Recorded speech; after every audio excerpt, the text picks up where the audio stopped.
es, estas ramas de este nervio van a usar durante toda su vida estudiantil, no solamente estudiantil, sino profesional, durante el desempeño de sus funciones odontológicas. Por lo tanto, es absolutamente necesario el conocimiento y más que todo la distribución anatómica de este nervio. ¿Por qué? Porque van a realizar numerosas técnicas de anestesia y además tienen que resolver las patologías que presenta este nervio. Una de las grandes patologías que es un flagelo en realidad para nuestra población boliviana es la caries dental. No así en Europa, en Estados Unidos ya han superado la caries por una higiene adecuada, alimentación adecuada. Aquí desgraciadamente uno sube al alto, va a una escuela y es un caos. Es una pena lo que ocurre con esto. Dejaste el asiento.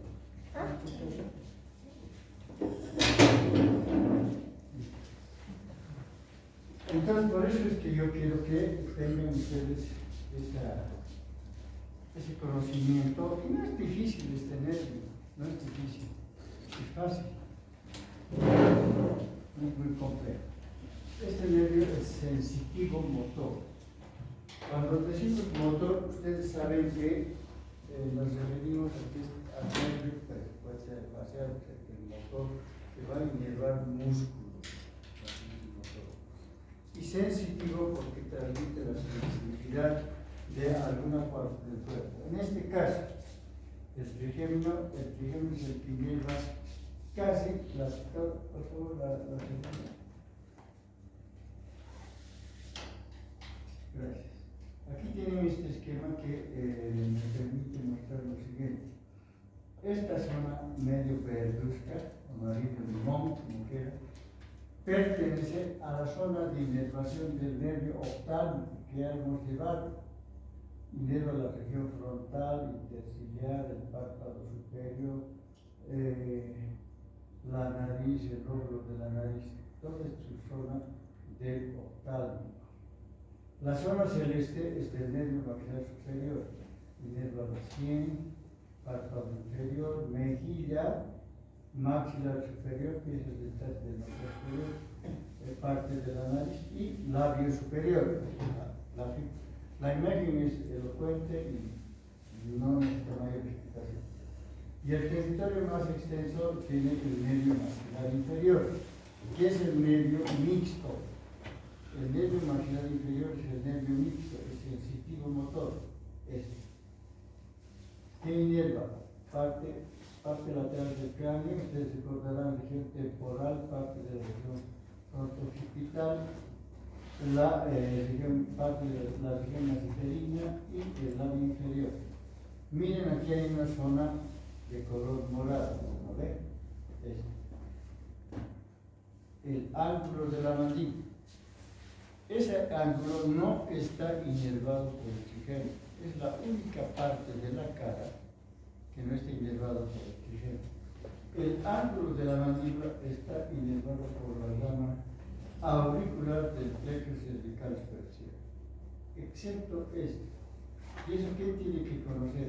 Un cirujano un poco maxilofacial, porque como ellos hacen operaciones mayores, cuando tienen que trabajar aquí por un problema de tercer molar, tienen que tener en cuenta que tienen que anestesiar la rama auricular del plexo cervical superior.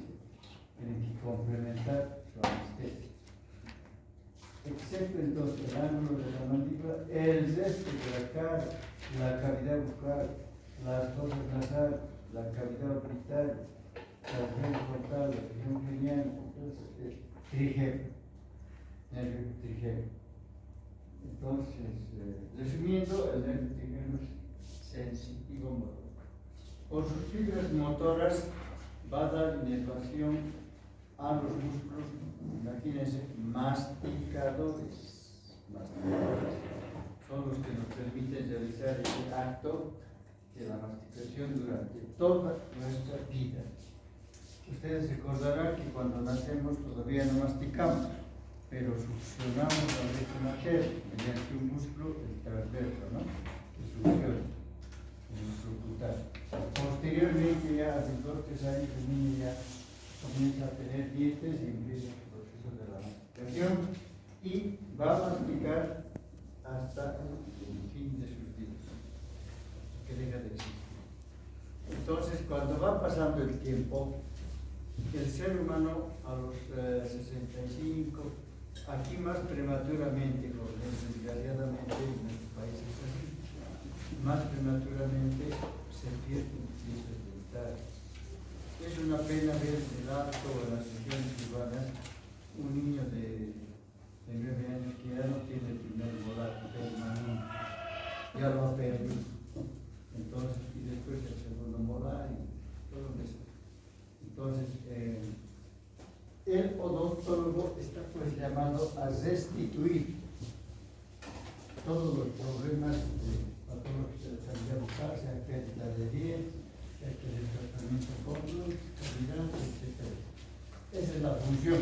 Para eso estamos enseñando este nervio. Ahora, ustedes saben, como en todo nervio, tenemos que hablar de origen real y de origen aparente.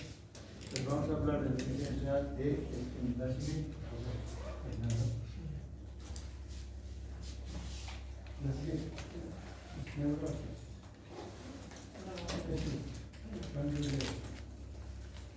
¿Dónde está el origen real de las fibras sensitivas del nervio trigémino? En el ganglio de Gauss. Es el origen real de las fibras sensitivas. Todos los nervios, los ganglios de los nervios craneales están situados en su trayecto, por ejemplo, del facial, el ganglio genicular, de los faringes, el ganglio de Andes, del neurogástrico, el ganglio medular. Todos esos nervios tienen la misma estructura que este ganglio. La misma estructura. O sea, tiene que meterse en la cabeza que todos los ganglios sensitivos de los nervios craneales son igualitos en su estructura. Voy a explicar cómo es. El ganglio de Gaussian es un cúmulo neuronal, o si quieren pueden decir una masa neuronal. ¿Qué queremos decir con esto? Este ganglio está lleno de neuronas, es un cúmulo neuronal, como los ganglios de la médula espinal, que tienen una neurona que tiene 2 prolongaciones, así, como un brazo. Aquí la neurona, una fibra periférica o celurífuga se llama, que sale a una de las ramas del periférica o celurífuga. Y la otra es central o centrípeta, que va a ir al tallo cerebral. Entonces, ese cúmulo de neuronas tiene esa estructura. El ganglio geniculado tiene esa estructura, Entonces, reitero, es un cúmulo neuronal del ganglio de Gaussian que está formado por neuronas que tienen una prolongación que se divide en T. ¿Por qué se divide en T? Una de las fibras va a ir a uno de estos nervios, o sea, la fibra periférica o centrífuga se llama, va a ir a formar parte ya sea del nervio oftálmico, del nervio superior o del inferior. A cualquiera de estas ramas va a ir las fibras periféricas. Las centrales centrales, ¿no? Van a ir al tallo cerebral. Entonces estas suben, están subiendo. En cambio estas raíces motoras bajan, las motoras bajan del tallo del cerebro hacia el músculo. Les había indicado en alguna clase yo que cuando, por ejemplo, los músculos estriados obedecen a la voluntad, uno dice, saque la lengua, te ordena, saca la lengua, cierra tu ojo. Estás ordenando y esa orden es a un músculo, parte del cerebro y se ejecuta la actividad. En este caso, sus fibras motores van hacia los músculos masticadores. ¿Cuáles son los dos masticadores? 4. El pterigoideo interno, pterigoideo externo, el macetero y el temporal. Hay otros dos núcleos adicionales. ¿Cuáles son? Que solamente deprimen la mandíbula, que está inervado por este nervio. El miloideo y el vientre anterior del digástrico. Son dos músculos que bajan la mandíbula, que hemos explicado en ATM. Son los únicos depresores. Bueno, así constituido este ganglio por fibras centrales o centrípetas, y estas son las centrales que van al eje, y las periféricas que van a una de las ramas del nervio trigémino. La siguiente, por favor.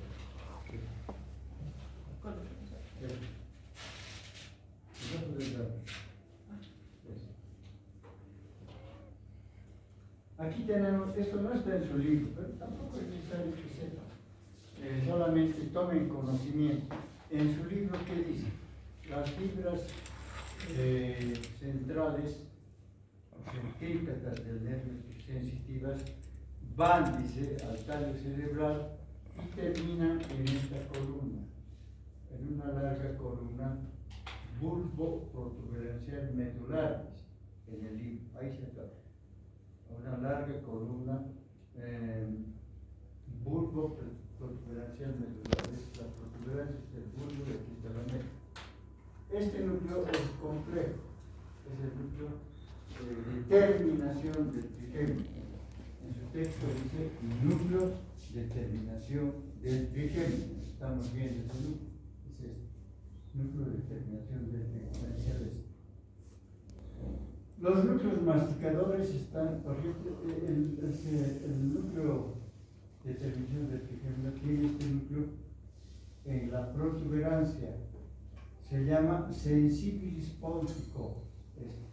Es el núcleo principal. Sensibilis pontico, que tiene unos 3 o 4 metros de longitud, es el principal. Y se dice que el núcleo sensibilis pontico está implicado con la sensibilidad táctil. Si alguien ha escuchado eso, lo que pasa es que cuando estamos comiendo y percibimos algo duro, una piedrita, cuando estamos comiendo trigo, por ejemplo, en piedritas, uno siente automáticamente y deja de masticar. Esa es la sensibilidad táctil. O un pedacito de hueso, hasta que lo identifiques a la parte de esa cortadura, la saques y recién sigues masticando, si no, no quieres masticar. Porque a veces cuando uno mastica fuerte, inclusive lastima el periodonto y se produce una periodontitis, duele los pies de pie. Entonces, resumiendo, esta es la larga columna gris, bulbo protuberancial medular. ¿Cómo está contigo? Por el núcleo sensibilis pontico principal. Del núcleo sensibilis pontico parten fibras hacia abajo. Esta es raíz descendente del trigémino, pasa por el bulbo y aquí produce un abultamiento que se llama tubérculo ceniciento o tubérculo trigeminal. Sigue descendiendo y va a llegar hasta la sustancia gris del hasta posterior de la médula espinal, imagínense. Ahí se confunde con el núcleo gelatinoso desolano, y ahí se le ha dado el nombre del núcleo medular gelatinoso del trigémino. Todo lo que estoy hablando no está en su libro. Luego, del mismo sensibilis pontico parten fibras hacia arriba y terminan en los tubérculos cuadrigéminos superiores. A nivel de esos tubérculos forman otro núcleo, el núcleo sensibilis mesencefálico. Ese núcleo es el sensibilis mesencefálico. O sea, en definitiva, este núcleo sensitivo abarca todo el neuroeje, el mesencéfalo, la protuberancia, el bulbo y la médula. Largo es el núcleo de terminación. Por eso, cuando los dolores de muelas a veces enloquecen al ser humano. Cuando hay un dolor de muela nocturno, van a tocar el timbre a las 2 o 3 de la mañana de un odontólogo para que le haga algo. común de todos. Entonces, ese es el origen real de las fibras sensitivas del nervio trigémino. Resumiendo, las fibras centrales o centrípetas del ganglio de Gassier van hacia el tallo cerebral y terminan en este largo núcleo bulboprotuberancial medular. Aquí, esa es la respuesta. Si les preguntan dónde terminan las fibras centrales del ganglio de Gassier, en el núcleo de terminación del trigémino, listo, aquí termina. Esa es la respuesta. Los núcleos masticadores, el núcleo principal está aquí, por dentro del sensibilis póntico, en la protuberancia, por dentro. Y aquí tenemos el núcleo accesorio o mesencefálico, aquí, por dentro del núcleo sensitivo, aquí. El accesorio y el principal. De ahí parten los impulsos nerviosos hacia los músculos masticadores. Se darán cuenta que las sensitivas llegan y las motoras salen. Y ese es el origen real de las fibras motoras sensitivas. Ahora, ¿cuál es el origen aparente? Esta es la protuberancia. Esta imagen la tienen aquí. Y ahorita es el tallo cerebral. Bueno, vemos al trigémino entre la cara inferior de la protuberancia y este pedúnculo, el pedúnculo cerebeloso medio. Es el pedúnculo cerebeloso medio y la cara inferior de la protuberancia. Ahí lo vemos al nervio trigémino, es el origen aparente. La raíz gruesa es la sensitiva y esta redonda pequeña es la raíz motor. ¿Ya? Sensitiva es el origen aparente. Entonces, sale del neuroeje entre la cara inferior de la protuberancia y el pedúnculo cerebeloso medio. Esa es la respuesta, por favor, eso quiero que se les quede para que tengan un mejor rendimiento en la práctica. Aquí hay sillas opcionales. Entonces ya hemos dado los valores reales de la primera parte. Ahora, vamos a mostrar el origen de la motora. Miren, esta es la protuberancia y aquí está el origen del núcleo principal masticador. El núcleo masticador principal, ¿no? Este es el núcleo masticador principal, ¿sí? Y aquí está saliendo al ganglio de Gassier. Esta termina por los brazos del ganglio de Gassier. Es para ver nomás. La siguiente. Más abajo. La siguiente es.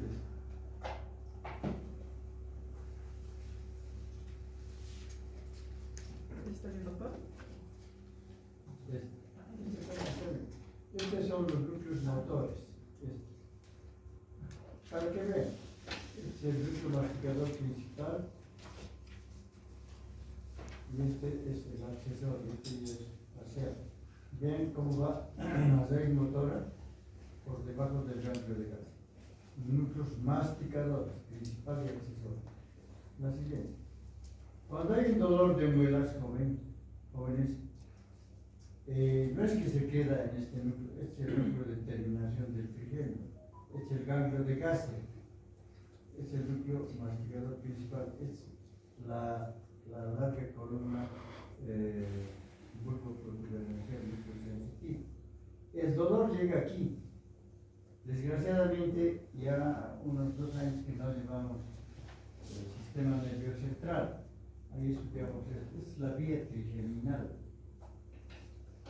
El dolor llega al núcleo de terminación del trigémino y de ahí asciende hacia el tálamo óptico. Esta zona café es el tálamo óptico. Del tálamo óptico pasa al área sensitiva del cerebro, que es la circunvolución parietal ascendente, son las áreas 3, 1 y 2 de Brodmann. Aquí sentimos todos los dolores del cuerpo humano, todos los dolores. dolor hepático, renal, todo se siente acá, finalmente. Y la anestesia general, ¿dónde tienen que realizar? Tienen que bloquear esto. Anestesia general. Lo hacen los médicos, ¿no? Aquí bloquean. Cuando bloquean aquí, el paciente duerme, no siente nada. En cambio, nosotros hacemos anestesias infiltrativas bronculares, regionales, no hacemos anestesia general.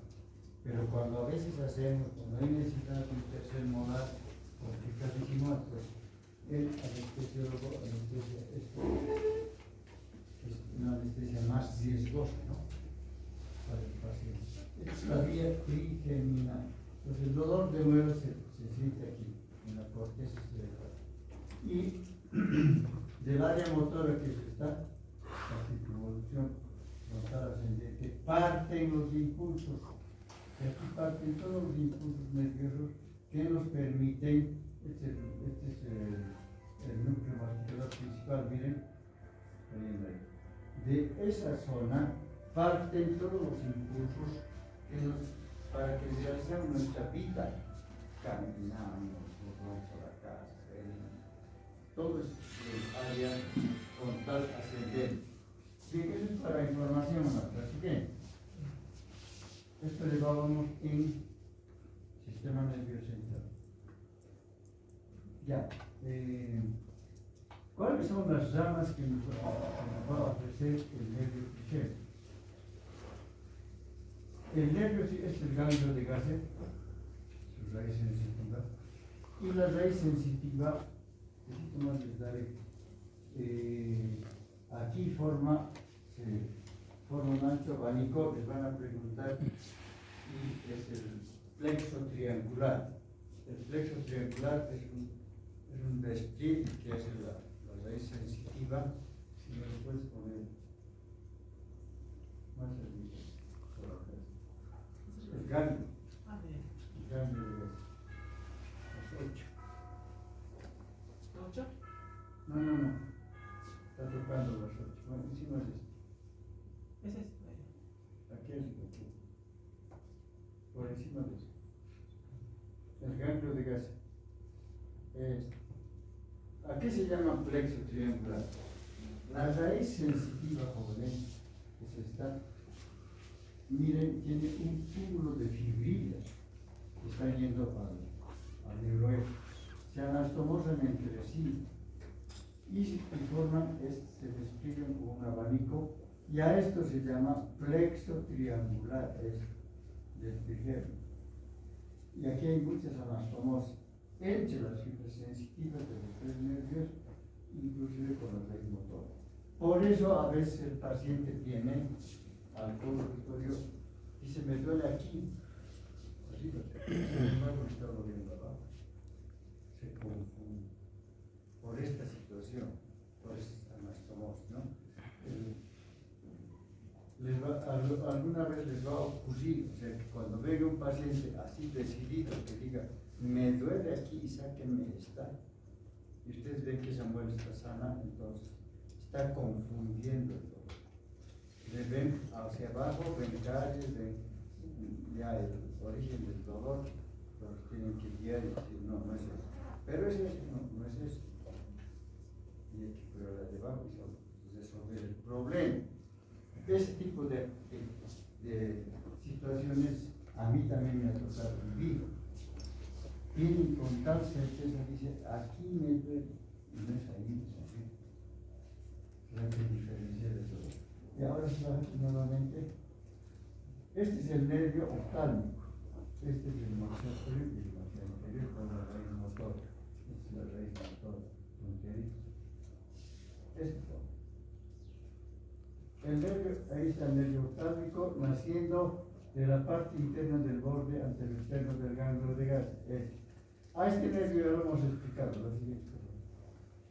Hemos explicado en cavidad orbitaria, ¿no ves? Este nervio, una vez que nace del ganglio de Gasser, se dirige hacia adelante y pasa por el seno cavernoso, eso hemos mostrado en esa lámina fibrosa, donde está en relación con el nervio motor ocular común, que es el nervio patético, y más adentro está con el motor ocular externo, en la pared externa del seno cavernoso. Al llegar a la parte ancha de la hendidura esfenoidal, da sus tres ramas terminales: el nasal, el frontal y el lagrimal. Nasal, frontal, lagrimal. Este tema lo hemos explicado, pero vamos a volver a explicar rápidamente. El nervio nasal, por si acaso les pregunté, es la única rama del oftálmico que atraviesa el anillo de Swing. Es la única rama del nervio oftálmico que atraviesa el anillo de Swing. Este es el nasal. ¿Hay alumnos del otro paralelo? Por favor, levante la mano. Si hay aquí. Bienvenidos. Gracias. Entonces, el único ramito que es este que atraviesa el anillo de Swing. La siguiente. Este nervio es sensitivo. El oftálmico es sensitivo. Ya, aquí está mejor. Muchas veces he trabajado esta preparación y se hace con facilidad en el frontal. El nasal también, pero el lagrimal es más complicadito, es bien delgadito. Y se ha destapado el techo de la cavidad orbitaria para poder visualizar de esta manera. Aquí tienen el ganglio de gases, aquí tienen el nervio oftálmico, el maxilar superior y el maxilar inferior. El nervio oftálmico es un nervio sensitivo, por lo tanto el nervio nasal es sensitivo, el nervio frontal es sensitivo, el lagrimal es sensitivo. No hacerse confundir con los demás. El nervio nasal, ¿qué comportamiento tiene? El nervio nasal, ya les he explicado eso, aquí se lo ve poquito, es esto. Este otro es el nervio troclear o patético que está inervando este músculo, el oblicuo mayor. El nasal se lo ve muy poco. La anterior, pongo esta palabra. Este es el nasal, más didáctico, está de mal. El nervio nasal primero está por fuera del nervio óptico, el nervio está por fuera, miren, luego pasa por encima de él, siempre va acompañado de la arteria oftálmica, está por fuera, por encima y por dentro del nervio óptico. Y llega hasta el conducto etmoidal anterior. A nivel del conducto etmoidal anterior, el nervio nasal da sus dos ramas terminales. ¿Cuáles son? Interno y externo. Nasal interno, nasal externo. Ramas terminales, no confundir con colaterales. Las ramas, en este corto trayecto, el nervio nasal da ramas colaterales. ¿Cuáles son? Da un ramo al ganglio oftálmico, que se convierte en la raíz sensitiva del ganglio oftálmico. Uno, da origen a este nervio, el nervio esfenoetmoidal o de Liuska, que se introduce en el conducto etmoidal posterior. Pero una vez que ha pasado ese conducto, va a inervar las cervillas etmoidales posteriores y el seno esfenoidal. Eso inerva el nervio esfenoidal o de Liuska. Eso inerva, les van a preguntar, el nervio esfenoidal o de Liuska inerva las cervillas etmoidales posteriores y el seno esfenoidal. Entonces son las colaterales, ¿no? El ramo que va a el ganglio oftálmico, el esfenoidal o de Liuska, y estos dos ramos, que son los cillares largos, este y este, uno por dentro y otro por fuera del nervio óptico. Los cillares largos, nervios sensitivos, perforan la esclerótica y van a dar inervación al globo ocular. Esas son ramas colaterales, repito, nasal, frontal, las ramas colaterales son el nervio esfenoidal o de Liuska, el nervio, los nervios ciliares largos y la raíz al ganglio ciliar. Tres ramas. Y las terminales son nasal interno y nasal, es el externo. El nasal interno también se les explica. ¿Dónde va el nasal interno? Se introduce, es rama terminal, estoy hablando de las terminales. El nasal interno se introduce en el conducto etmoidal anterior. Es generalidad, hemos hablado. Recorre el conducto etmoidal anterior, va al surco etmoidal y llega al agujero etmoidal. Por el agujero etmoidal llega a las fosas nasales. Se cerra la puerta y ya no permitiremos que ingrese. Son 4. El ingreso lo permite hasta las 8. Pase, joven. Ahí hay un asiento. Ahora sí se cerra. Ya no vas a abrir aquí. Entonces, el nasal interno. Estoy hablando de las ramas terminales del nervio nasal. Interno e interno. El interno entra al conducto etmoidal, surco etmoidal, agujero etmoidal. En el agujero etmoidal se subdivide el nasal interno en 2 ramas. En rama interna y externa. La rama interna acabamos de ver en fosas nasales que se distribuye por la parte anterior de la mucosa de las fosas nasales. Y el externo desciende por detrás de los huesos propios de la nariz y va a llegar a inervar tegmentos del lóbulo de la nariz. Por eso se llama nervio nasoglobar. Es el nervio nasoglobar. El nasal externo, jóvenes, sigue adelante, llega a la polea de reflexión del músculo oblicuo mayor y por delante de esa reflexión, el nasal externo se divide en 2 ramas, ascendentes y descendentes. Ascendentes, ¿para qué? Para inervar la piel y tegmentos de esta región interciliar. Y descendentes para las vías lagrimales y tegmentos de la raíz de la nariz. Si les preguntan qué inervan las ramas descendentes del nasal externo, primero las vías lagrimales y tegmentos de la raíz de la nariz. Esa es la descripción del nervio nasal, que es el ámbito más complejo del octavo. Aquí tenemos el nervio frontal. Este se ve en cadáveres. Debe haber todavía este nervio. Es el más gruesito. Desde su origen, en la parte ancha de la hendidura esfenoidal, se dirige de atrás hacia adelante, caminando entre la bóveda orbitaria y el músculo elevador del párpado superior.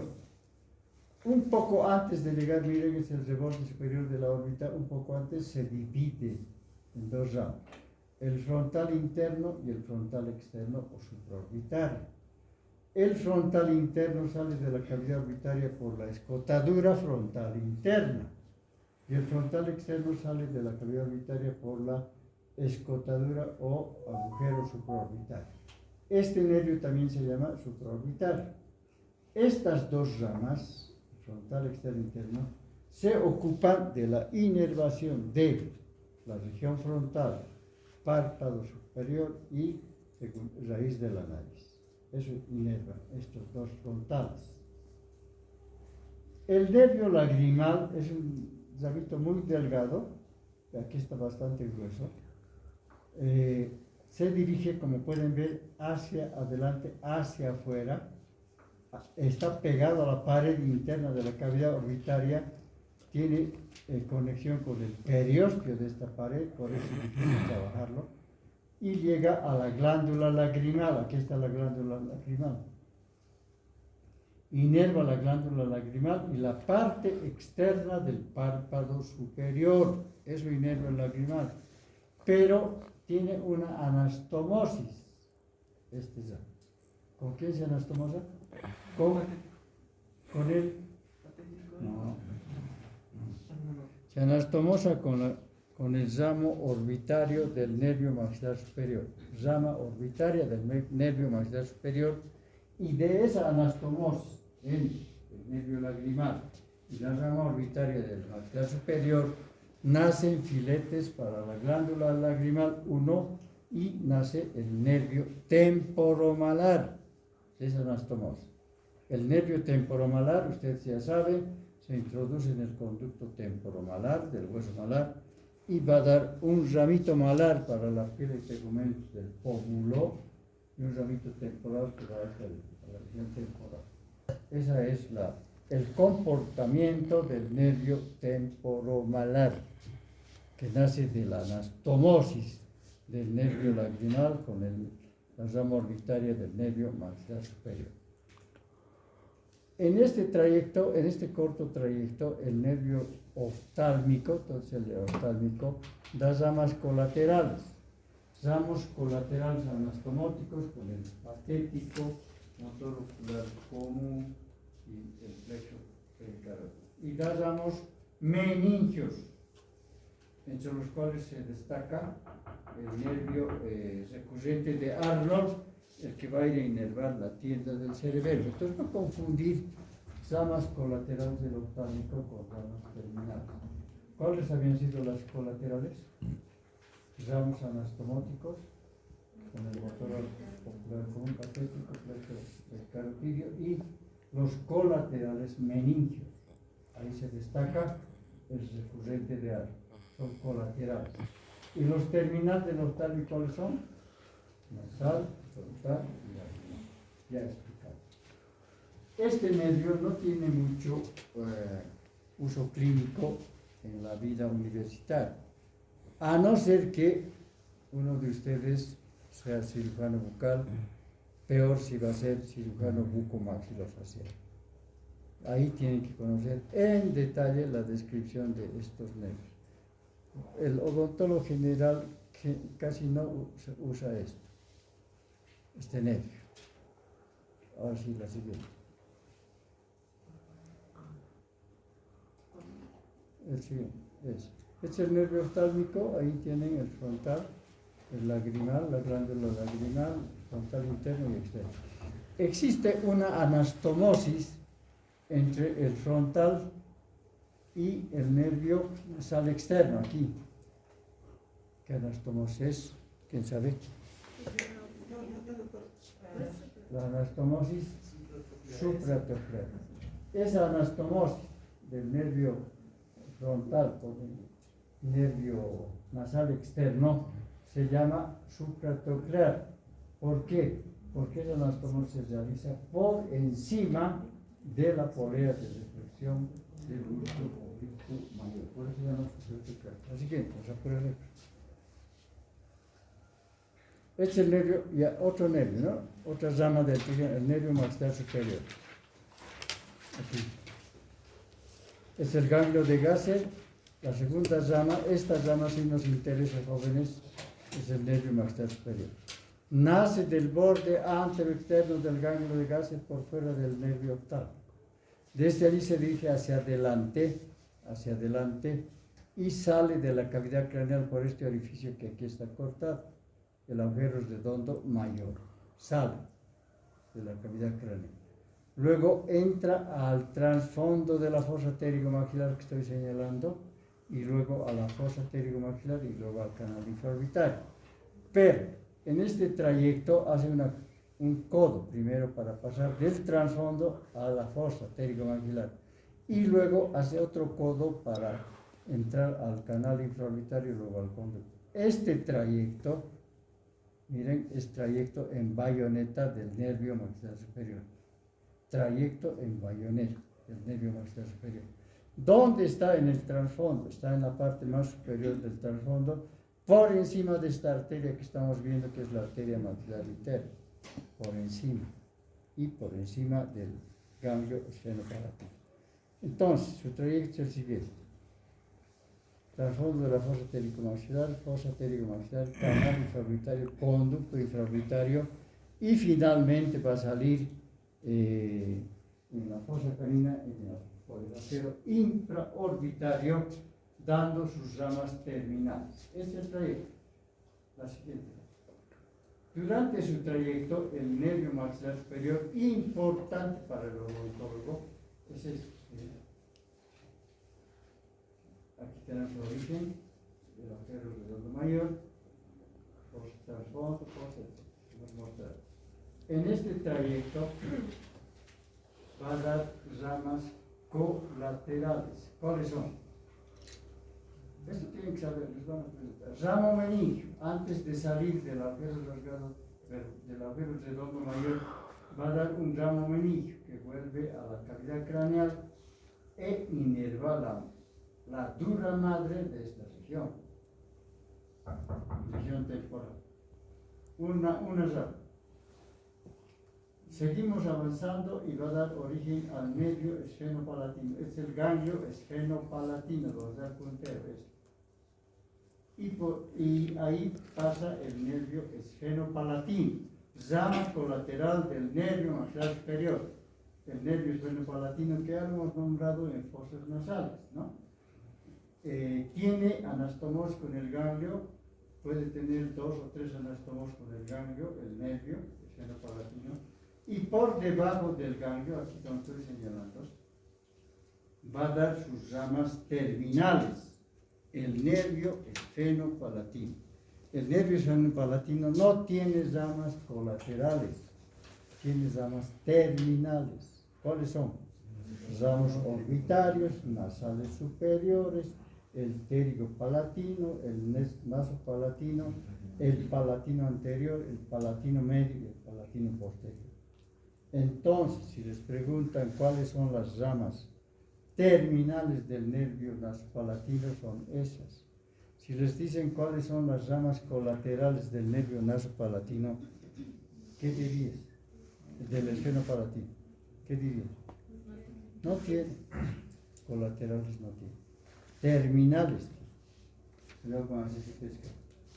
Ya. Ahora, los ramos orbitarios, ramas del nervio esfenopalatino, van hacia la pared interna de la cavidad orbitaria, penetran por las fisuras que unen los huesos y que van a inervar los ramos orbitarios. Eso es una anatomía fina y pescada del docente. Los ramos orbitarios del nervio esfenopalatino inervan también las celdillas etmoidales posteriores y el seno esfenoidal. Eso inervan las ramas orbitarias del nervio esfenopalatino. Las otras ramas ya hemos visto en fosas nasales, ¿no es cierto? Ya no se deben acordar. Las nasales superiores ingresan a las fosas nasales por el agujero esfenopalatino, inervan ¿qué cosa? La pared externa de las fosas nasales, los nasales superiores. Luego tenemos el nasopalatino que cruza la bóveda de las fosas nasales al tabique, desciende por el tabique, inervando la mucosa del tabique y llega al conducto palatino anterior, eso vamos a mostrar enseguida, y termina en la bóveda palatina, en la mucosa que está por detrás de los incisivos y caninos. Hay una técnica de anestesia, la técnica del nervio nasopalatino, cuando se quiere trabajar en esta técnica, les voy a mostrar. El nasopalatino, ¿no? Luego tenemos el pterigopalatino que se distribuye en el techo de las fosas nasales y el techo de la faringe.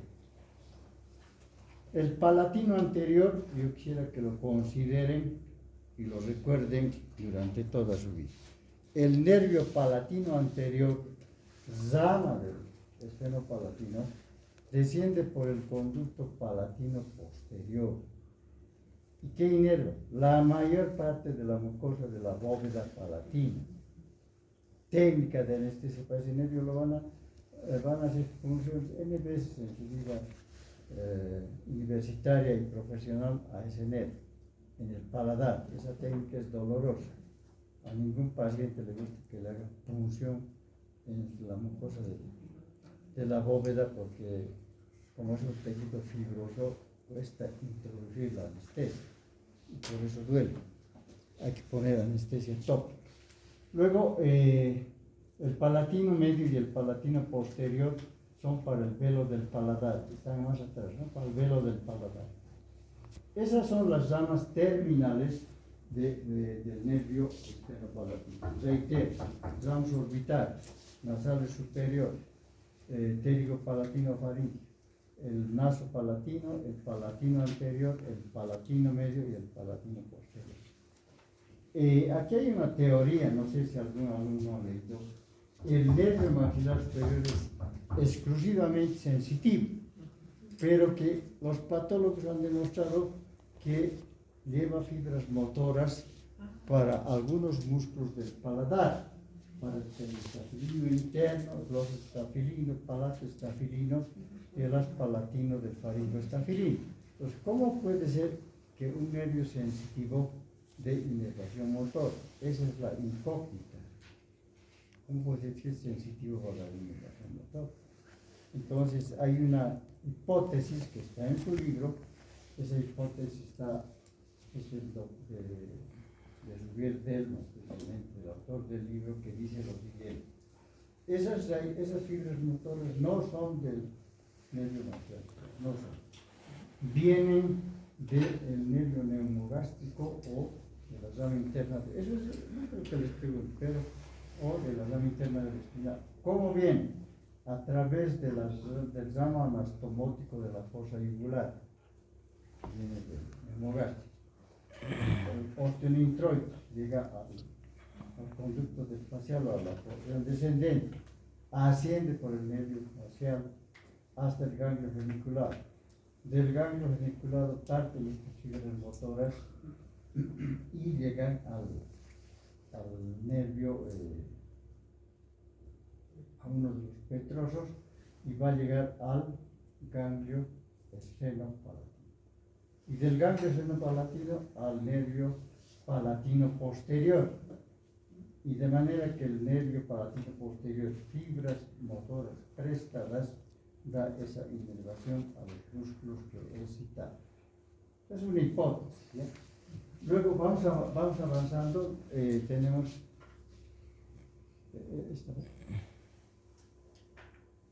aquí tenemos, miren, este es el ganglio de Gasser, el ganglio tan seccionado, el maxilar superior es este, a su plenitud, y el maxilar inferior.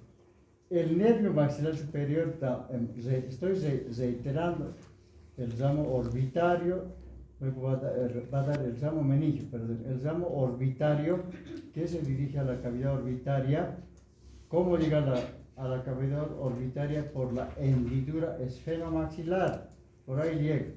¿Y se anastomosa con quién? ¿Con quién se anastomosa el ramo orbitario? Con el nervio lagrimal. Ya lo he dicho, estoy repitiendo. Luego tenemos el nervio esfenopalatino ya explicado, y ahora estos que nos interesan: los dentarios posteriores, los dentarios medios y los dentarios anteriores. Estas tres ramas jóvenes tienen que ser de su absoluto conocimiento: ramos dentarios posteriores, ramos dentarios medios y ramos dentarios anteriores. Existe técnicas de anestesia para estos tres ramas. ¿Dónde están los dentarios posteriores? El nervio maxilar superior lo tenemos aquí. Antes de que ingrese al canal infraorbitario, da origen a los dentarios posteriores, que son dos o tres ramos que se introducen a los conductos dentarios posteriores de la tuberosidad del maxilar, y a través de esos conductos llegan acá a los molares superiores. Los que van a leer libros de cirugía, pues el libro de Ziesenteno, el libro de Kruger, ahí en la biblioteca, ahí indican que estos nervios, los tres dentarios posterior, medio y anterior, forman este plexo, un plexo nervioso por encima de las raíces de estas piezas dentarias. Y a ese plexo le han puesto el nombre de plexo maxilar superior o plexo dentario de Oisiers, ¿ya? Y dicen ellos que de este plexo, eso es mucho más creíble, de este plexo, parten los filetes nerviosos para las pulpas dentarias, para el tejido óseo, el hueso está inervado por los nervios, para la mucosa del vestíbulo, o sea, inerva todo eso, y incluido seno maxilar más. Entonces, ese plexo inerva todas estas estructuras anatómicas. Piezas dentarias, pulpas dentarias, hueso del maxilar superior, mucosa del vestíbulo y mucosa del seno maxilar. Responsable. Pero nuestro libro dice lo siguiente: los dentarios posteriores están destinados a las pulpas dentarias de los molares del tejido óseo de su zona, de la mucosa del vestíbulo. Los dentarios medios nacen del nervio intraorbitario, descienden por la pared ósea y van a los premolares. Hay técnica de anestesia para los premolares. Y el dentario anterior desciende, no sé si se acordarán, hay un conducto que está a 5 milímetros y medio por detrás del agujero intraorbitario, es el conducto dentario anterior superior, que desciende por la pared ósea y va a inervar al canino los incisivos de su lado, el tejido óseo y la mucosa del vestíbulo. Otra técnica de anestesia, la técnica intraorbitaria infiltrativa, ¿no? Técnica intraorbitaria, la técnica infiltrativa para los dentarios medios y para los dentarios posteriores a nivel de la tuberosidad. 3 funciones van a ser aquí jóvenes. Y en el paladar van a ser 2. Una para el palatino anterior y otra para el naso palatino. En total, en el maxilar superior se hacen 5 funciones, van a hacer ustedes toda su vida. Esa es la distribución anatómica de este nervio. Sus ramas terminales, ¿cuáles son? Una vez que sale por el agujero intraorbitario, el nervio maxilar superior da ramas ascendentes o palpebrales para el párpado inferior, descendentes o labiales para la porción de la mejilla y labio superior, internas o nasales para la nariz. La siguiente columna.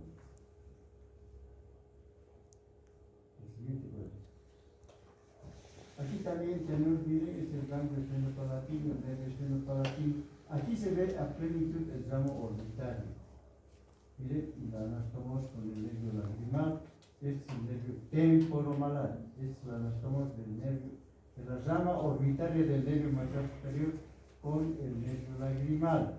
Y de esa anastomótica nacen ramos lagrimales para la glándula y el nervio temporomalar.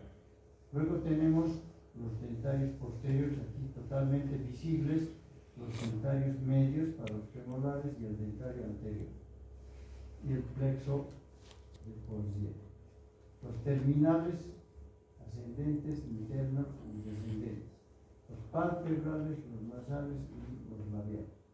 Esa es la distribución anatómica del nervio maxilar superior, que lo tienen que conocer. La siguiente, por favor. Igual miren su participación en la inervación de la mucosa del seno maxilar. La siguiente. Esquemático, igual, todas las ramas del nervio. Aquí tenemos el nervio maxilar inferior, la última rama. Esto. Esta imagen me permite mostrar al nervio maxilar inferior. El nervio maxilar inferior nace del ganglio de base por fuera del nervio maxilar superior. Se dirige hacia adelante y hacia abajo y sale de la cavidad craneal por un agujero. ¿Qué agujero es? Agujero oval. Y llega a la región pterigo-maxilar. Ahí llega. En la región pterigo-maxilar, este nervio, reitero, repito, es el que se va a unir con la raíz motora. O sea, el nervio maxilar inferior es mixto, es sensitivo y es motor.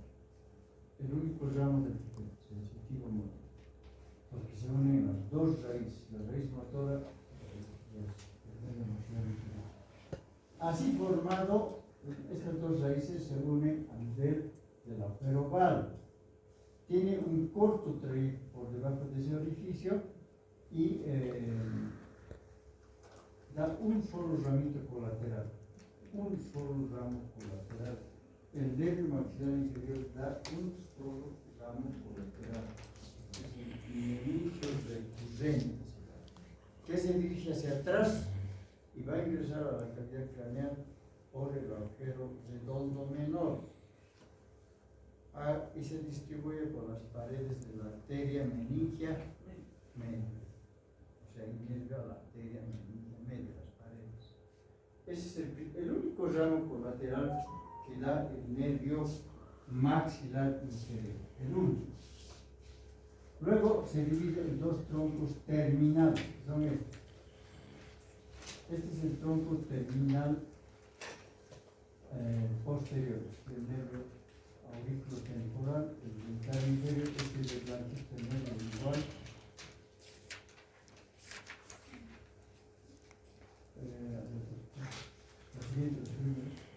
Entonces, el nervio maxilar inferior.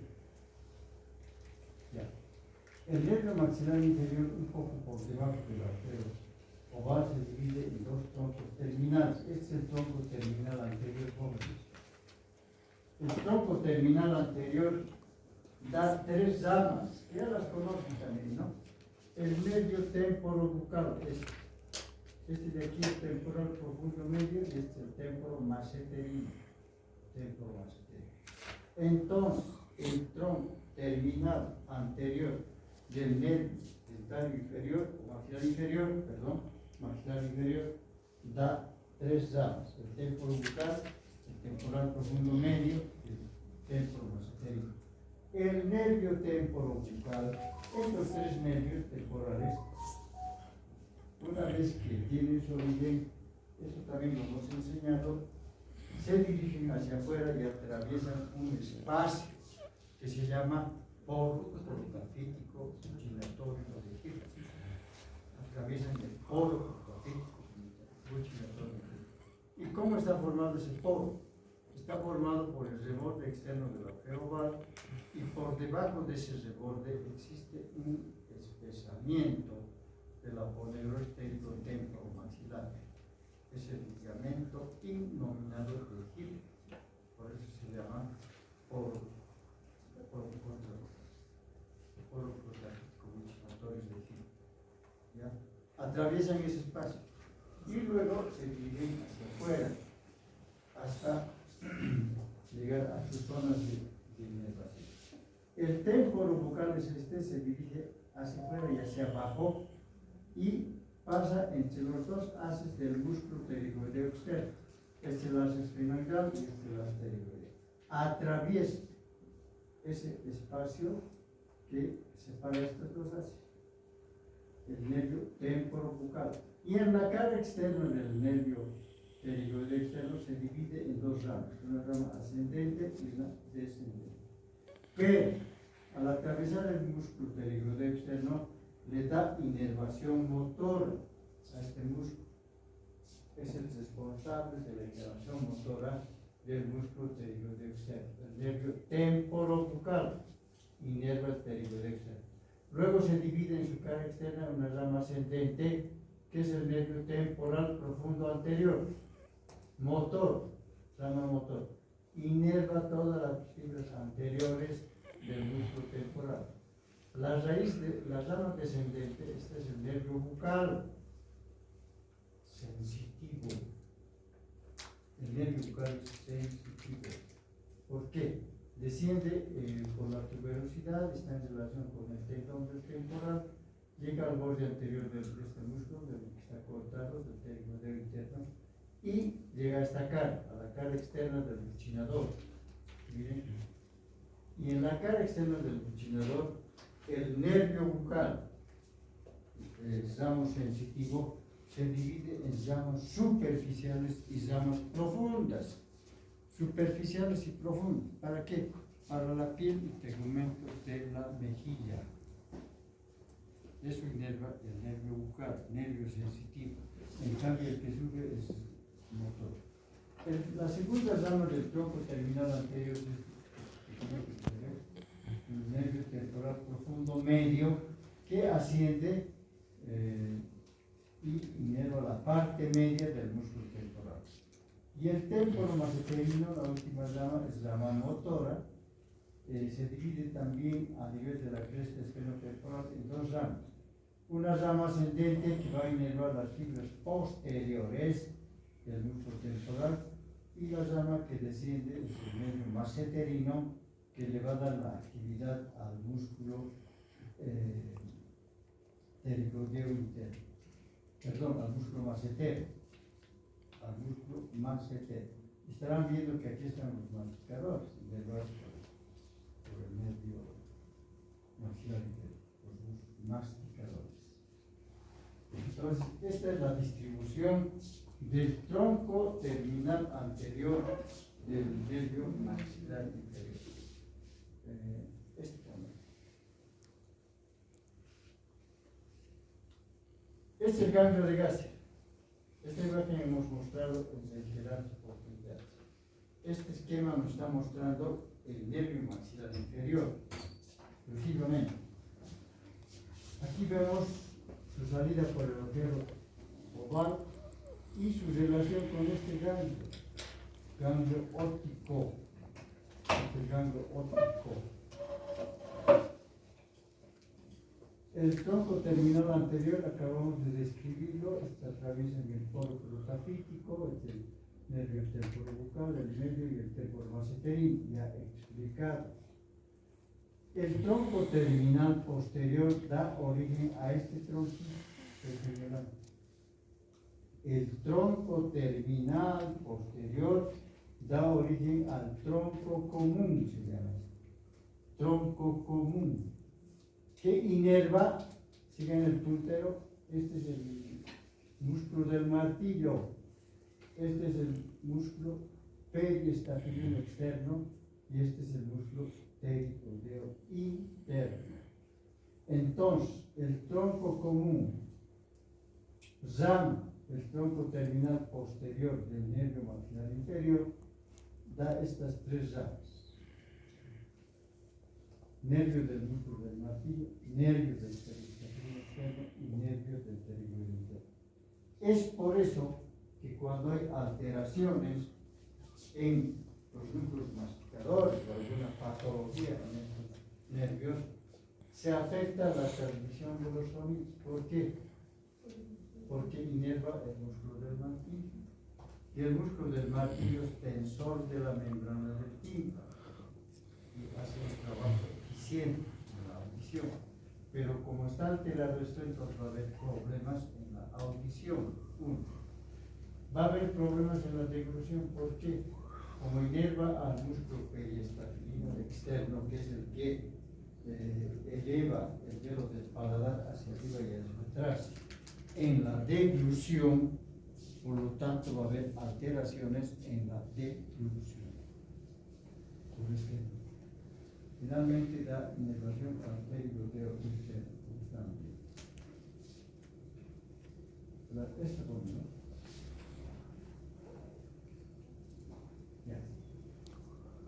El nervio más, esto sí tiene también que, por favor, que se les quede en la cabeza.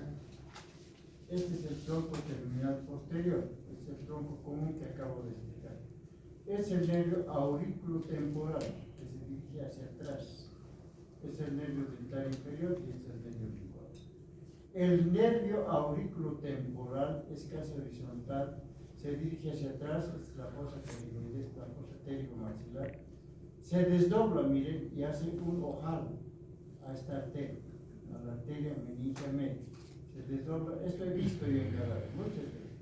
Hace un ojal, se vuelve a unir y sigue su trayecto. El nervio auriculotemporal. Sale de la región pterigomaxilar por este ojal, el ojal retrocondilo. De ahí ingresa a la glándula parótida, el nervio auriculotemporal. Atraviesa la parte superior de la glándula parótida. Como está pasando por la parótida, le va a dar inervación sensitiva a la glándula parótida. Y no se olviden, vamos a ver esto si ya vuelves aquí. No se olviden de este ganglio, el ganglio óptico. Está en relación con este nervio, el nervio maxilar inferior. Este ganglio, jóvenes, ganglio óptico, es el que recibe al nervio petroso profundo menor, ¿no ve? Recibe al nervio petroso profundo menor. Ahora sí volver a como recibe al nervio petroso profundo menor, el nervio petroso profundo menor, rama del nervio glosofaringeo, es el responsable de la inervación vegetativa de la glándula parótida. La parótida segrega saliva gracias a ese nervio, al petroso profundo menor. Pero ¿cómo llega a la parótida? Gracias a este nervio, al aurículo temporal. Es lo que mismo que pasa con la cuerda del tímpano, lo mismo, ¿sí?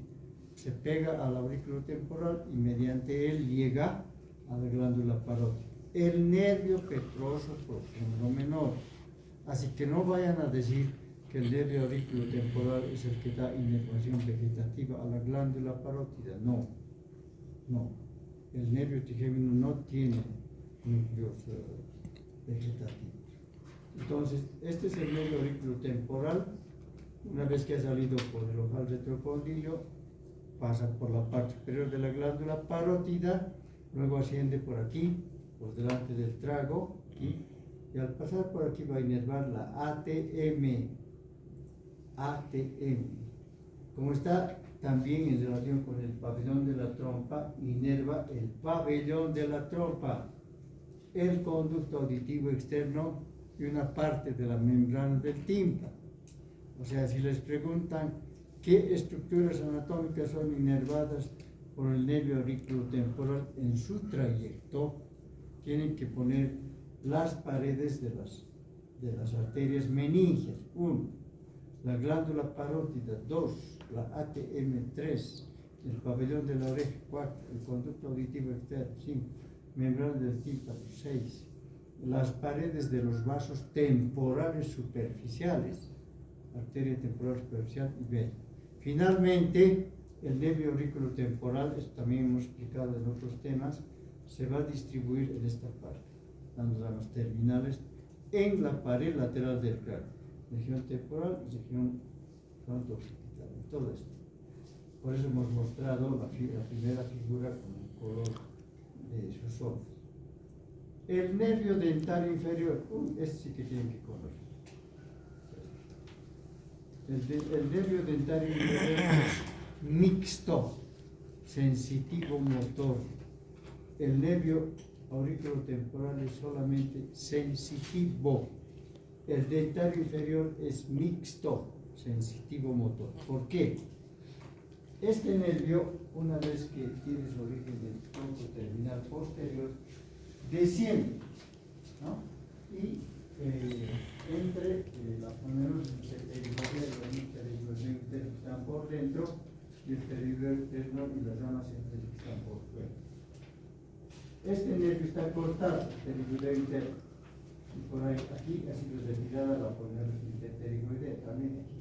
Entonces, cuando ustedes lleguen con su aguja aquí, tienen que atravesar este músculo, tienen que llegar aquí, a la cara interna de las ramas centrales. Ahí tienen que llegar con su aguja. No siempre al nervio, ¿no? En las vecindades. Cuando se desgasta el nervio, se produce un problema que les voy a explicar. Entonces, el nervio dentario inferior sensitivo motor, antes de ingresar al conducto, da un ramo que lo conoce con el nervio lingual, inconstante, y luego da origen a un nervio, el nervio miloioideo. El nervio miloioideo es motor. ¿Por qué es motor? Porque inerva el músculo miloioideo e inerva el vientre anterior del ligamento. Son músculos que nos permiten descender la mano. Bien, en el interior del conducto, ya adentro, el nervio dentario inferior puede tener dos comportamientos. Personalmente yo no he visto la segunda variedad. Normalmente en el conducto va a dar ramos dentarios, a las pulpas dentarias, da ramos óseos, al tejido óseo del maxilar inferior, y da ramos mucosos para la mucosa del vestíbulo, solamente del vestíbulo, el piso de la boca es el medio lingual. Entonces, reiterando, antes de ingresar da un ramo anastomosis en el lingual inconstante, da origen al nervio miloioideo, nervio motor, que inerva el músculo miloioideo y el vientre anterior del digástrico, músculos depresores de la mandíbula. Y en el interior del conducto va a inervar las pulpas dentarias, va a inervar el tejido óseo y va a inervar la mucosa del vestíbulo inferior. Cuando llega a nivel del conducto ojero-mentoniano, se divide en sus dos ramas terminales, entre comillas, terminales. ¿Cuáles son sus ramas terminales del dentario? El nervio mentoniano y el nervio incisivo. El nervio incisivo continúa en el conducto hacia la línea media y va a dar inervación al canino, a los incisivos, al tejido óseo de esa región y a la mucosa del vestíbulo de su región. El mentoniano sale por el conducto mentoniano y se resuelve en esa parte, ¿no? Ahí me va el labio inferior, la piel mentoniana. Finalmente el nervio lingual es este, no es muy complicado. Desde su origen desciende siempre por delante del dentario, siempre. Nunca he visto que esté pegado ni siquiera por detrás, siempre está por delante. Desciende y hasta el borde anterior de este músculo, el músculo interno, miren ahí, y se introduce por debajo de la mucosa del piso de la boca, o sea, mucosa alveolo-lingual o gingivolingual, como quieran. Ahí se introduce y va a inervar, va a llegar a la glándula submaxilar, camina por el borde superior de la glándula submaxilar, contornea a un conducto, al conducto de Walker, de afuera adentro y pasa por debajo de él. Llega a la glándula sublingual y ahí da sus ramas para la inervación de toda la mucosa de la lengua, inervación sensitiva, que está por delante de las papilas caliciformes hacia la punta y la cara inferior. Toda esa zona es responsabilidad de inervación sensitiva del nervio lingual. No se olviden que el nervio lingual recibe esta llamita, miren, este ramo. ¿Qué ramo es? La cuerda del tímpano. ¿Qué me contestas?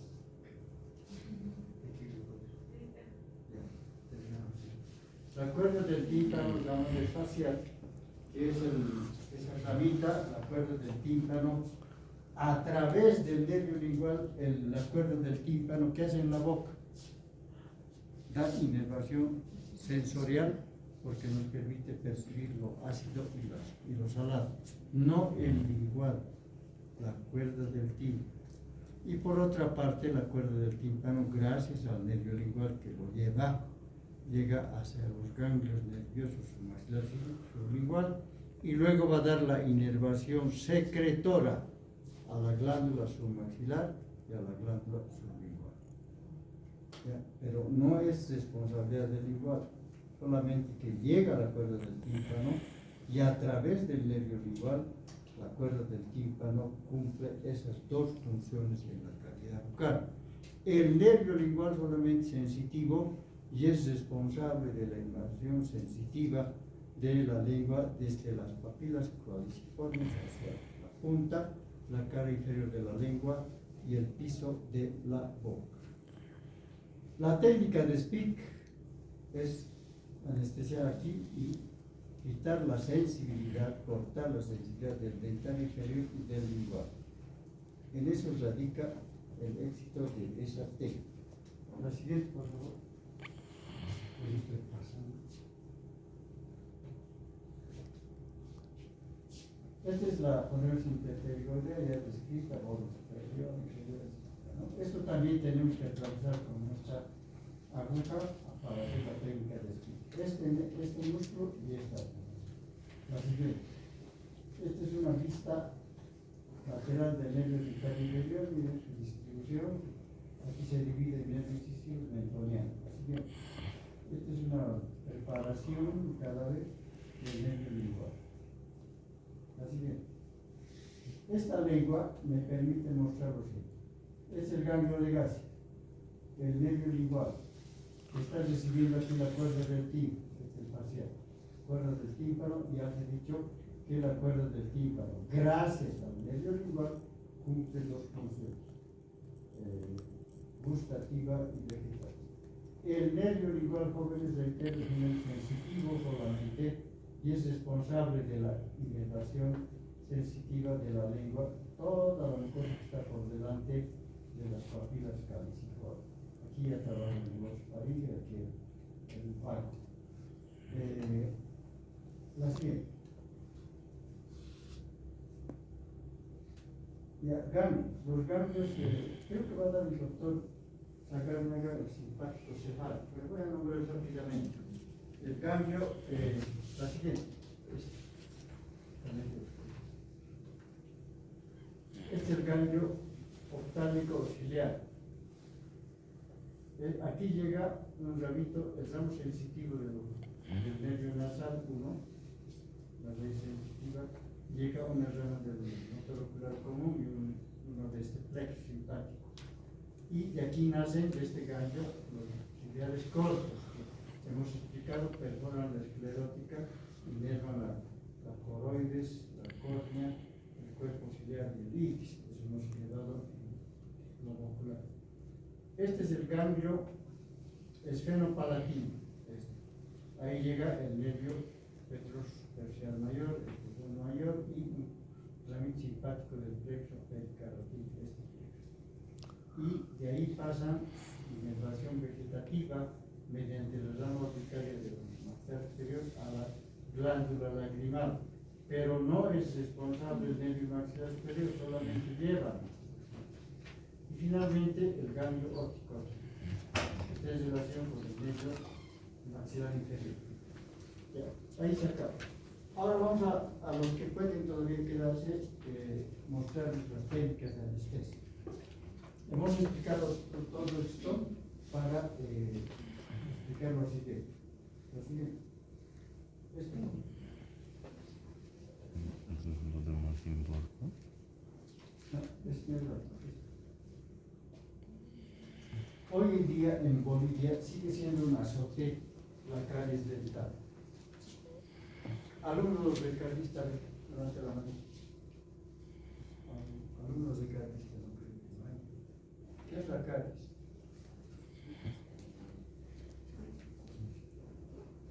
Si no sabe, no te digo. ¿Quién sabe? Desgaste del tejido dental, tejido.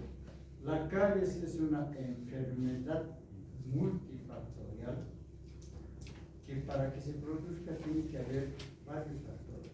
Y eso, como estudiantes de odontología, tienen que saber cuidar a su familia, ¿no? Para que no tengan problemas de caries. La caries es una enfermedad multifactorial que primero puede haber dientes mal calcificados, dientes veteados, falta de higiene, inadecuada higiene bucal. Lo fundamental para que no haya caries es la higiene, que tiene que ser 3 veces al día. Después del desayuno, después del almuerzo y antes de y después de que te lavas tu boca en la noche, ya no comer nada. ¿Por qué? En cada cepillado que hacemos, nosotros barremos la placa bacteriana. La placa bacteriana es una pequeña masita blanca que se pega a los dientes, que cuando no lavamos un día, suficiente es un día, ahí se desarrolla este microbio, el estreptococo brutal, es el responsable. ¿Qué hace? Produce un ácido que produce la desmineralización de los tejidos más duros del cuerpo humano. El esmalte es el tejido más duro.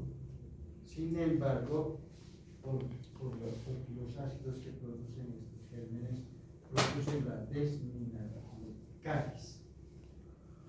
Una vez que ya se ha abierto esto, va a seguir nomás el proceso de caries. Y se va a complicar y finalmente va a atacar al nervio, ¿no? Y ahí viene primero la hiperemia, dolor al frío, al caliente, luego la bursitis simple, dolor al frío exclusivamente, y el peor dolor es el nocturno, la bursitis abscedosa, que nadie aguanta una bursitis abscedosa porque es supurativa, tiene pulso ahí adentro, y el dolor es sumamente intenso y agudo. Entonces, ¿eso qué le obliga al paciente? A ir al odontólogo para que le resuelva el problema. Entonces, claro que a nosotros nos conviene que haya caries, pero los pacientes no. La siguiente. Entonces, la caries es una enfermedad multifactorial. Aquí tienen desnutrición, dientes veteados, hipocálcicos, ahí se produce fácilmente la caries. Es una caries, ya complicada, como uno la. Ya esta persona está diciendo, miren, aquí hay su absceso, ya le puso, ya para, esta persona se ha dejado avanzar, porque hay puso. O sea, esta pieza ya tiene que tener tratamientos de conductos o endodoncias. Y para que hagan eso tienen que hacer una técnica de anestesia. La siguiente. Ahí tienen un dolor nocturno. Lo frío, ahí se pone un bolsa de hielo porque mitiga el dolor. Pero no pasa, ¿no? Esa acción ya otra vez. No te deja dormir. Y si te pones en esta posición, peor duele. Sepárala. No quieres estar aquí. De hecho, se intensifica el dolor. Esa es la pulpitis abscedosa. Supurativa. Ustedes cuando sean en cuarto, quinto, tienen que arreglar tres cosas. Miren este bien. Resto radicular. Ahí se hace radiografía, si se puede colocar un perno, cerrar y cerrar el color. Aquí conducto, aquí también conducto del color. Y aquí. Entonces, todo esto tiene que resolver con anestesia. Porque el paciente no se va a dejar curar esto, jamás. Quizás esto, porque ya no tiene sensibilidad. La siguiente. Esta es una caries incipiente. La oclusal es la más fácil de hacer. Y es mejor que el paciente se haga curar aquí, no cuando ya está avanzado. Aquí se hace el tallado de la cavidad, se limpia y se hace la obturación.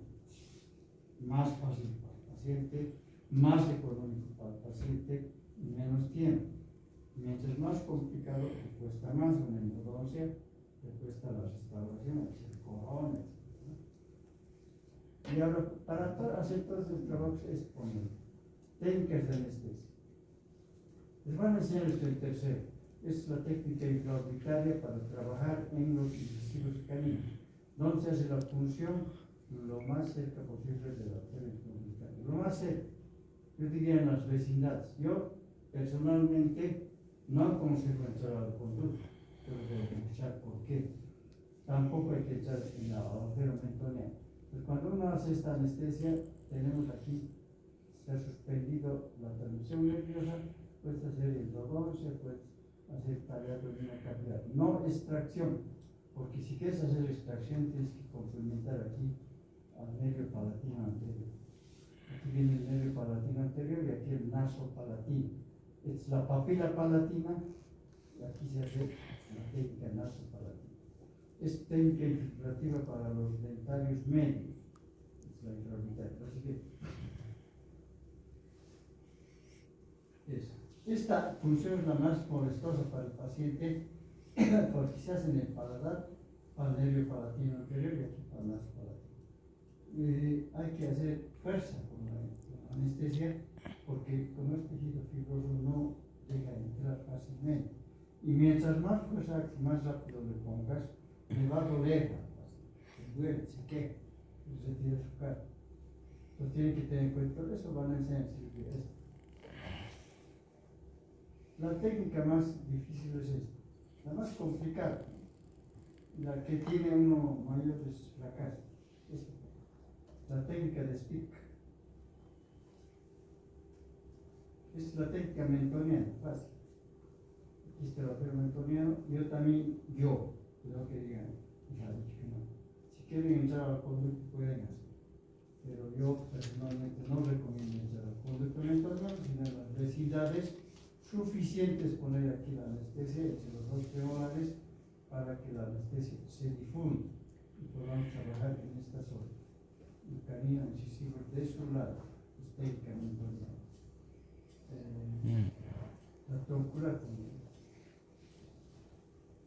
Esta es la anestesia troncular, la técnica de Spick, la que requiere mayor práctica, jóvenes.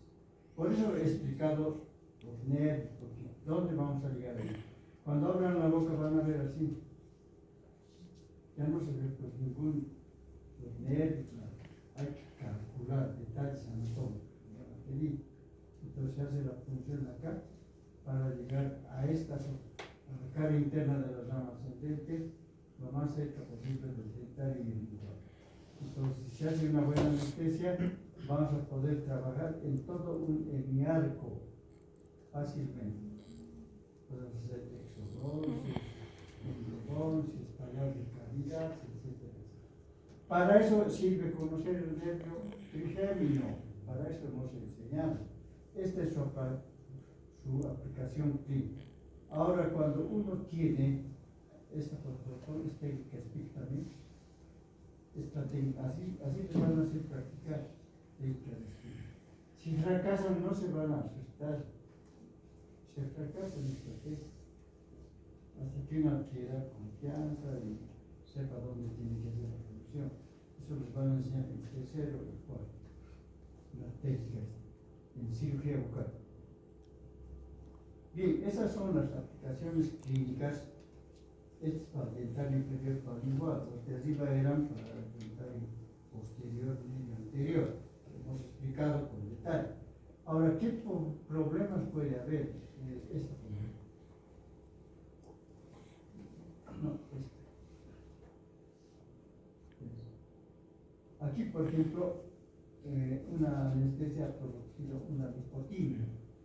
¿Qué es lipotimia? El paciente viene nervioso, a nadie le gusta ir al dentista, ¿no ve? Hay personas que vienen ya medio amarillos, están desarmando adrenalina sin querer. Y nosotros con la anestesia tiene adrenalina.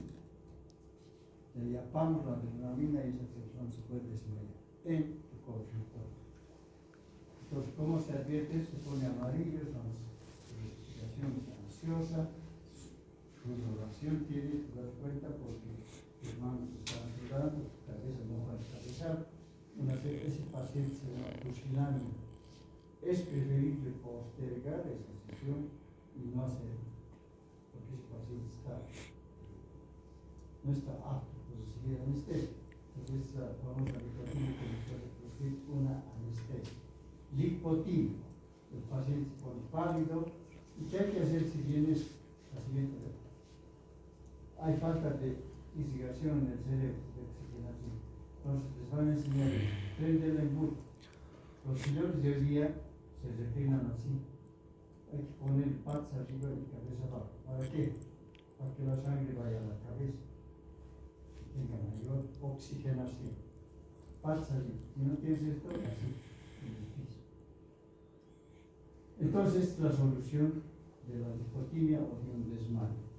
Otro aspecto que se puede hacer, pasate es técnica extraoral, infiltrativa, ¿no? Otro accidente que podemos tener es este. Mira, ¿les gustaría estar así? Con esta mancha. Por eso he dicho, yo no recomiendo echar al conducto mentoniano, porque cuando se echa al conducto mentoniano, ahí está el paquete en ese conductito, el nervio, está la arteria, está la vena. Puedes rasgar, no voluntariamente, nadie lo hace voluntariamente. Entonces, si rasgas la vena y se hace este hematoma medio oscuro, ¿no? Y el paciente viene al día siguiente, miren lo que me ha hecho, qué barbaridad, cuando me ha hecho así. Es sentir culpable. ¿Culpable de qué? Pero algo tienes que hacer. No lo puedes manejar así, se va a ir a quejar a otro colega, ¿no? Hay que darle antiinflamatorios, algo hay que dar. Vuelvan 3 días, se le va a remitir. Vuelvan 3 días y con las prácticas se va a ir perdiendo, ¿no?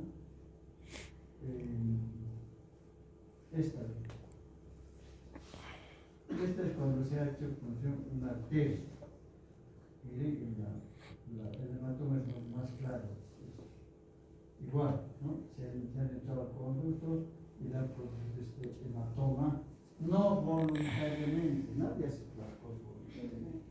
Es un hematoma que por haber entrado al conducto mentoniano hemos desgarrado la arteria y ha habido extravasación sanguínea que ha provocado esta mancha. ¿Qué le disgusta al paciente que no le agrada que le haga eso, quiere que le resuelva ya más. Otro accidente, parálisis facial.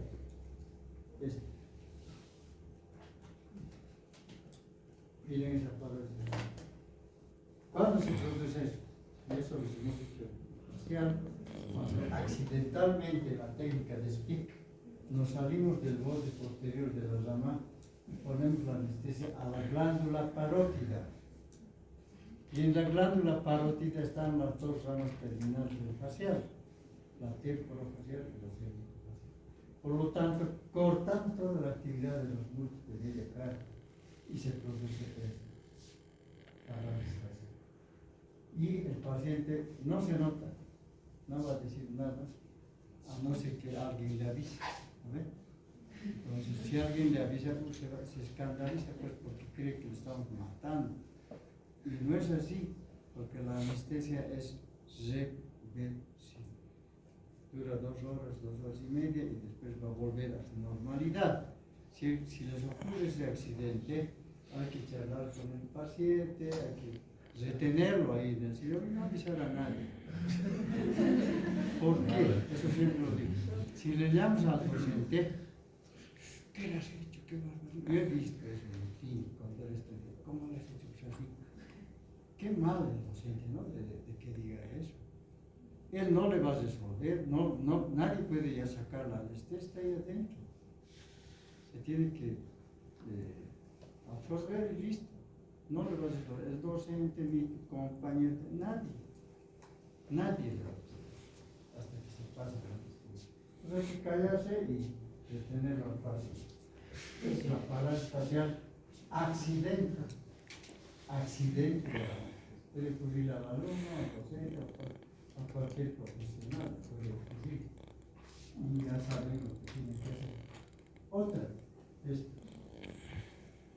es la parestesia, se llama. Parestesia. Eso es cuando has rasgado el nervio. Se rasga el nervio y el paciente viene y dice, doctor, ¿qué me ha hecho aquí? No siento como hormigas y me pellizco y no siento. Eso se llama parestesia. Puede durar 4 o 5 días. Que hay que dar complejo de ella, hay que distraer al paciente. Eso va a pasar. Pero él quiere que le das algo, porque si no dan nada, se va a ir a tu colega y el colega te va a dar tiempo. ¿Cómo le han hecho? ¿Qué barbaridad? Eso es más, ¿no? Porque él tampoco le va a resolver. Le va a dar una receta y listo. Porque al salgar el nervio, has rasgado el neurilema. Eso tiene que restituirse. Entonces, yo con esto, jóvenes, he querido que ustedes se den cuenta de la importancia del conocimiento del trigémino, sus técnicas de anestesia y los posibles problemas que les van a dar en tercero, les van a reforzar con actitud, pero he querido justificar este tema que es tan importante para el profesional como nosotros. Si hay alguna pregunta, a ver, seguí bajando.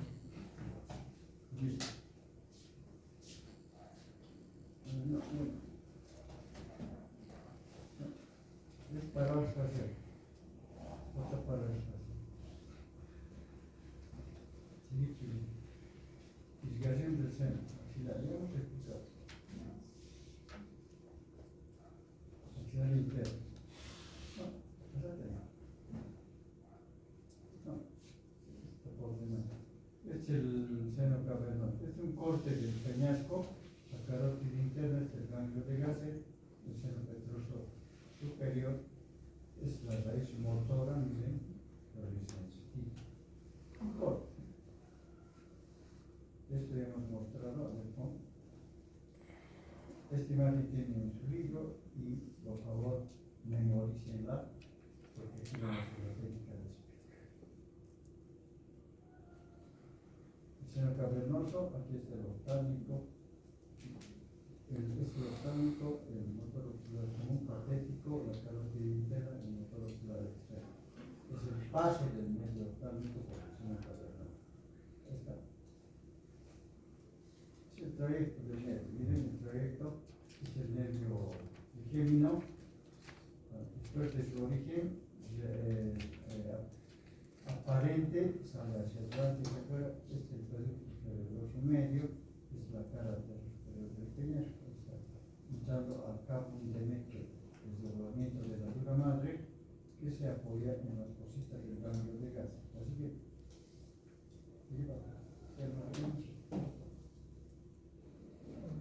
nervio oftálmico y el mismo oftálmico. Y hay nada más que gracias por su presencia y espero que este tema les haya servido y les sirva en tercero, en cuarto y en quinto. ¿Alguna pregunta? ¿Eh?